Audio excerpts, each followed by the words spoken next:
Today I'm reacting to a chiropractic video, Dr. Ian, dislocated elbow adjustment. Ladies and gentlemen, can I please have your attention?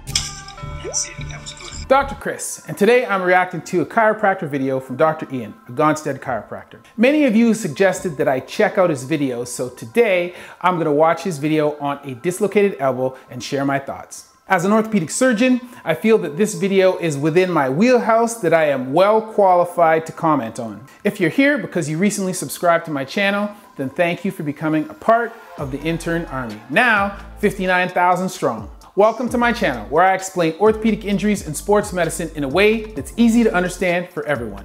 Follow me on Instagram or Twitter for medical stories and content.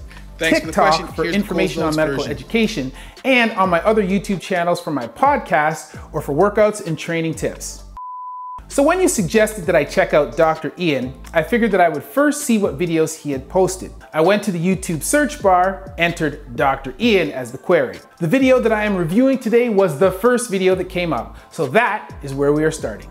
I was kind of stoked because this is the kind of thing that I do every day. I have not examined this patient myself, so there may be subtleties that I am missing without having examined them. Also, I'm going to offer my comments as though I were critiquing a medical student or resident as an educational moment.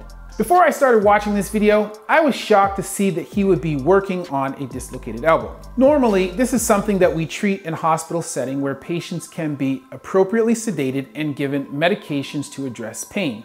A dislocation is usually quite painful, and although they feel much better when the joint is reduced, the reduction maneuver itself is generally more painful. Although there are some situations where you can reduce a dislocation without medication, it is not something that we advise because of discomfort for the patient and ease of reduction. Perhaps there was not a hospital nearby, or the patient did not have a means of transportation to the hospital. A chiro may have been his only option. I wouldn't generally recommend a chiro tackle this problem, but here they may have been extenuating circumstances. The patient recounts a history of using a barrel polisher before experiencing a locking in his left elbow. He doesn't state that he had a fall or a traumatic incident involving his left elbow. Unless this patient has a history of previous subluxation or dislocation of his left elbow, or a history of some type of ligamentous laxity disorder, it is very unlikely that his elbow would be dislocated simply from using a polisher. Here, the history and the diagnosis don't align. Is it possible? I suppose so. Is it likely? Not really. Patients often complain of locking, but this term means something very specific to an orthopedic surgeon. For us, locking refers to a mechanical block to movement. In other words, something is in the joint that is stopping it from moving. Patients may feel that they can't move the joint, but often when we examine them, particularly under anesthesia, the joint is not truly locked. Often it is just quite painful at a particular point, and the pain stops the patient from moving beyond that point. However, I did not examine this patient, so I can't speak to what he was experiencing and whether there was a rigid block to his range of motion. But I can say that most patients do not want to move a dislocation in either direction voluntarily. Here, the patient is able to flex the elbow, but does not want to extend it beyond 90 degrees. If there is a block at this point, it does not involve the whole range of motion. So this also suggests that there is not a dislocation of the joint. Also, when you look at the anatomy of the elbow, it appears to be generally preserved. This is not the case with a dislocation. It is certainly possible that there was a subtle partial joint dislocation, called a subluxation, present. But the mechanism of injury lends little credence to this diagnosis. An elbow dislocation is further down my list of differential diagnoses. Perhaps imaging can help us to determine what is going on. Dr. Ian takes x-rays of the elbow. He takes a lateral radiograph and comments that due to the patient's position of comfort, little information is likely to be obtained from the AP radiograph, which is true since the upper and lower limb will be overlapped in this view. My commentary on the radiographs is based on what I can detect in the video. I have not seen the original films, which is always preferable. So here is my take on the x-rays. For normal elbow anatomy, when observed on the lateral radiograph, the end of the humerus should be evenly seated in the trochlear notch, and the radial head should line up with the middle of the capitellum at the end of the humerus. That generally seems to be the case here, although the quality of the image that I am seeing on video is much less than the quality of image seen directly on the X-ray monitor. If anything, I could maybe say that the radial head might be slightly elevated with respect to the capitellum, but nothing more. If this is true, then this would represent a subluxation only and not a true dislocation. But again, history is important. There is no history of an event that would cause the joint to be subluxed or dislocated. Dr. Ian comments on the degree to which the joint is open, but from the video, I can't really see it. And the general anatomy looks largely preserved to me. We don't get much of a chance to see the AP radiograph, and its clarity on video is even less than that of the lateral film, so I can't really comment on that. As a side note, it is generally preferable to provide shielding for the patient when taking x-rays to avoid radiation exposure to the radiosensitive body parts such as the thyroid or the testes in male patients whenever possible. After the x-ray, Dr. Ian examines the patient some more and states that one of the bones has dropped back out of place. This whole bone here is just kind of dropped back. I'm not sure which bone he is talking about because the relationships between the humerus, ulna, and radius all appear to be preserved on the lateral radiograph. So if the alignment of the bones is preserved, what could be preventing full range of motion of the joint? Once you eliminate the bones, you are left with the soft tissues, such as ligaments, muscles, tendons, loose bodies, and pieces or flaps of cartilage, most of which you generally cannot see on X-ray. So these are the causes that I would be considering at this point. I would likely opt for additional imaging, MRI if available, or an ultrasound if not, so that I could get a better handle on what was involved in the blockage. This will let us know whether a closed reduction is even possible, given the pathology present. On occasion, some joint subluxations or dislocations are irreducible by closed means because of the way in which other structures are trapped in the joint, meaning you're unlikely to get it reduced without opening the joint. But this is not very common. Here, Dr. Ian opts to proceed with a reduction without any additional information. When he describes his plan to the patient, he states that he is going to pull the humerus backwards to reduce it. This would imply that he had felt the patient had suffered a posterior elbow dislocation, where the humerus is dislocated out the front of the elbow and the ulna is located behind it. The usual mechanism of injury for a posterior elbow dislocation is elbow hyperextension, arm abduction, and forearm supination. Kind of like this.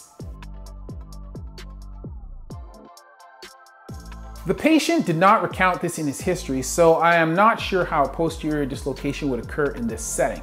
Dr. Ian's initial reduction technique involves periods of inline traction alternating with a sharp posterior reduction maneuver in ever-increasing angles of elbow extension. Good. Hold it.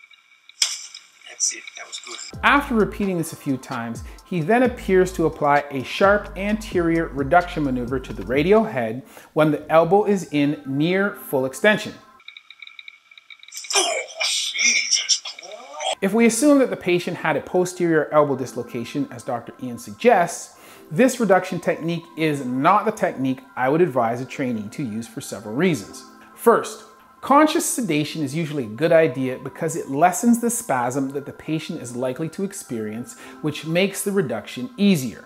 Also, it lessens the discomfort for the patient and decreases the guarding that is likely to occur when they begin to experience what it is that you are doing. Second, I would generally advise against sharp, quick reduction maneuvers because these don't allow you to sense the movement of the bones past one another back into position. In the event that the joint is not fully reduced when you apply this maneuver, it is possible that you might knock off the coronoid process of the ulna when the humerus goes back into joint. As the coronoid is the primary anterior stabilizer of the elbow, it is not a good thing if it gets knocked off as you reduce the elbow back into joint. I would advise against attempting to reduce the elbow in extension for the same reason as just mentioned. Extension places the ulna in a position where the coronoid is more likely to be sheared off by the back of the humerus as the coronoid moves past the humerus with traction. Remember, you want the coronoid intact. Likewise, when the radial head is reduced with a quick anterior maneuver when the elbow is nearly extended, you risk either a fracture of the radial head or a fracture of the end of the humerus as the radial head shears off the capitellum as it moves back into joint. Neither of these things is good, and you don't want either of them for Christmas. The elbow is best reduced in a position of partial flexion, with posterior traction applied to the humerus, while traction is applied to the forearm at a perpendicular angle. The thumbs may be used to guide the ulna and the radius over the end of the humerus back into joint. Success of the reduction is confirmed by hearing or feeling the characteristic clunk. With successful reduction, the elbow should be able to be moved through a full range of motion, demonstrating full flexion and extension, full pronation and supination. Although the patient's range of motion has been improved, it appears that he still lacks approximately 20 degrees of terminal extension, suggesting that his locking or block has been only partially resolved. If the patient was not able to achieve full active extension to match his other arm, then I would obtain additional imaging and repeat the reduction by either closed or open means to obtain it as was required. After the reduction has been completed, it is important to assess the joint for stability and then to immobilize the joint in a stable position to avoid a repeat dislocation. The temporary immobilization allows the ligaments that were involved in the dislocation to heal in an anatomic position rather than in a stretched state.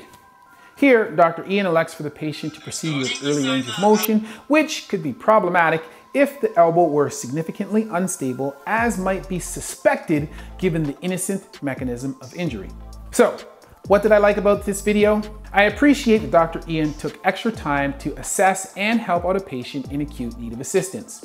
I appreciate that Dr. Ian's intervention was able to give the patient relief and was able to restore some of his range of motion and reduce his range of motion irritability.